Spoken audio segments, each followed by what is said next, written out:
जगन्नाथ महाप्रभुଙ୍କର ଆପଣ ଜାଣିଥିବେ ମାନବ ଲୀଳା ମଣିଷ ଯେଉଁଭଳି ଭାବରେ ମଣିଷ ଦେହର ମୃତ୍ୟୁ ମୁଖ୍ୟ ମାନେ ଯେମିତି ଦେହ ଖରାପରେ ପଡ଼େ ଜଗନ୍ନାଥ ମହାପ୍ରଭୁଙ୍କର ମଣିଷ ଯେମିତି ତାର ଚତୁର୍ଥ ଅବସ୍ଥାରେ ମୃତ୍ୟୁ ମୁଖରେ ପଡ଼େ ସେଇଭଳି ଭାବରେ ଜଗନ୍ନାଥ ପୁରା ମାନବୀୟ ଲୀଳାରେ ଅଛନ୍ତି। ନବକଳ ବର୍ଷରେ ଗୋଟେ ଥର ଦେହ ତ୍ୟାଗ କରନ୍ତି 19 ବର୍ଷରେ ଥରେ ଜଣେ ମହାପ୍ରଭୁଙ୍କର ସମସ୍ତ ମଣିଷ ଭିତରେ ଯେମିତି ଉପଚାର ଚାଲେ ବର୍ତ୍ତମାନ ମହାପ୍ରଭୁ ଜ୍ୱରରେ ଅସୁସ୍ଥତା ଅଛନ୍ତି। ବର୍ତ୍ତମାନ ଅଣସର ସେବା ବିଧି ଚାଲିଛି ଆଜିକି ତୃତୀୟ ଦିନରେ ମହାପ୍ରଭୁ ଯେଉଁ ବସ୍ତ୍ର ପିନ୍ଧିକିରି ଯାଇଥିଲେ ସ୍ନାନ ବେଦୀରେ 108 ଗଳା ଗାଧେଇଥିଲେ ସେ ବସ୍ତ୍ର ଆଜି ଫିଟିବ ଏବଂ ମହାପ୍ରଭୁଙ୍କର ସେଠି ମଧ୍ୟାହ୍ନ ଭୋଗ ପରେ ଦ୍ୱାର ଫିଟିଲେ ଆମେ ଓଦା ବସ୍ତ୍ର ଫିଟିବୁ। ମହାପ୍ରଭୁଙ୍କର ସମସ୍ତ ଗୁପ୍ତ କାମ ଯାହା ତା ଭିତରେ ଥିବ ସାରିବୁ ଏବଂ ମହାପ୍ରଭୁଙ୍କ ଚକଟା ଭୋଗ ପଣା ଭୋଗ ତା ଭିତରେ ହେବ। ମହାପ୍ରଭୁ ଏଇନେ ଅସୁସ୍ଥ ଅବସ୍ଥାରେ କ୍ଷୀର ଛେନା ସର ଦୁଧ ଫଳ ମୂଳ ଏଇସବୁ ଜିନିଷ ଖାଆନ୍ତି। ପ୍ରସାଦ ଲାଗି ହୁଏ ଏବଂ ସେ ପ୍ରସାଦ ବାହାରକୁ ବାହାରେ ନାହିଁ।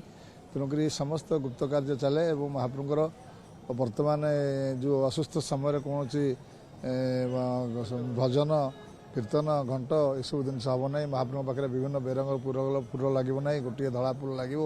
ଏକ ବସ୍ତ୍ର ମହାପ୍ରଭୁ ବସିବେ ତା ଭିତରେ ରାଶି ଦୀପରେ ଚାଲିବ ଅନ୍ଧକାରମୟ ରହିବ। ଏ ସମସ୍ତ ଗୁପ୍ତ କାମରେ ଦଇତାପନ୍ଥୀମାନେ ନିଯୁକ୍ତି ହୋଇଥାନ୍ତି ଏବଂ ନିୟମିତ ଭାବରେ ମହାପ୍ରଭୁଙ୍କର ମଧ୍ୟାହ୍ନ ଧୂପ ଶୈଳୀ ଗୁପ୍ତ କାମ କରିଥାନ୍ତି ଏବଂ ବାହାର ଲୋକଙ୍କୁ ବର୍ତ୍ତମାନ ବାହାର ମାନେ ମନ୍ଦିର ଅଣସର ଘରକୁ କାହାର ପ୍ରବେଶ ନଥାଏ ଦଇତାପତିଙ୍କ ବ୍ୟତୀତ।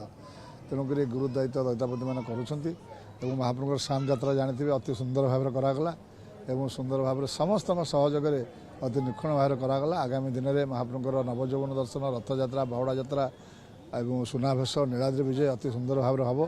ଜଗନ୍ନାଥ ମହାପ୍ରଭୁଙ୍କ ରଥଯାତ୍ରା ଭକ୍ତମାନେ ଭଲରେ ଆସିବେ ମହାପ୍ରସାଦ ଟିକେ ପାଇବେ ଏବଂ ଦର୍ଶନ ଟିକେ ଶୃଙ୍ଖଳିତ ଭାବରେ କରିବେ।